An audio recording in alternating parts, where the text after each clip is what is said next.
حضرت عیسیٰ اور کم عقل مسافر۔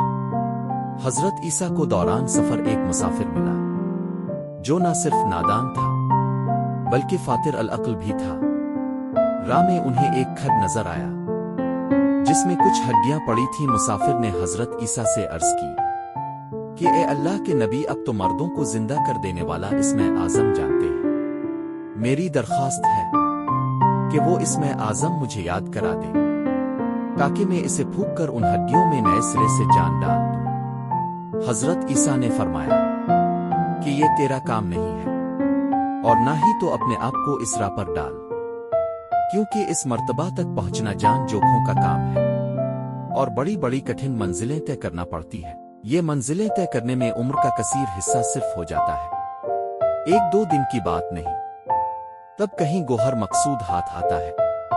اگر میں تمہیں اسم اعظم سکھا بھی دوں تو اس کا کوئی فائدہ حاصل نہ ہوگا، کیونکہ تیر کمان ہاتھ میں پکڑ لینے سے کوئی شخص تیر انداز نہیں بن جاتا۔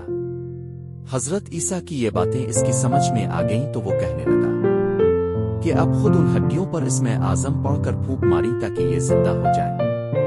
اس کم عقل مسافر نے حضرت کو اس قدر مجبور کیا کہ انہیں اس کی بات ماننا ہی پڑی جو حضرت عیسیٰ نے اللہ کا نام پڑھا۔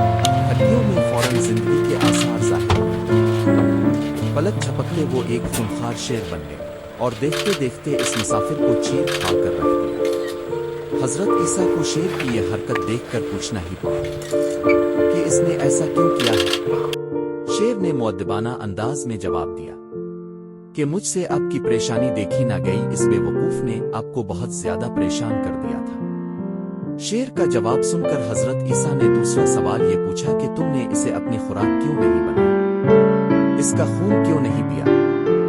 شیر نے دست بستہ عرض کی کہ میرا دانہ پانی اس دنیا سے اٹھایا جا چکا ہے، اس لیے میری قسمت میں اب رزق نہ تھا۔ اگر قدرت نے مجھے اس دنیا میں رکھنا ہوتا تو اس جہان میں میری روزی بھی ہوتی۔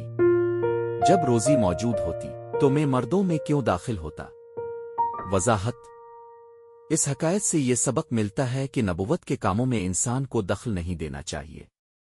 اگر وہ مسافر نبی اللہ کو مجبور نہ کرتا تو اس کی جان سلامت رہتی، لیکن وہ نادان تھا، قدرت کی حکمت نہیں جانتا تھا۔ دوسری بات یہ ہے کہ کوئی بھی ذی روح اس وقت تک اس جہان فانی میں زندہ رہتا ہے جب تک اس کی رزق روزی قدرت نے دنیا میں بھیجی ہوئی ہوتی ہے۔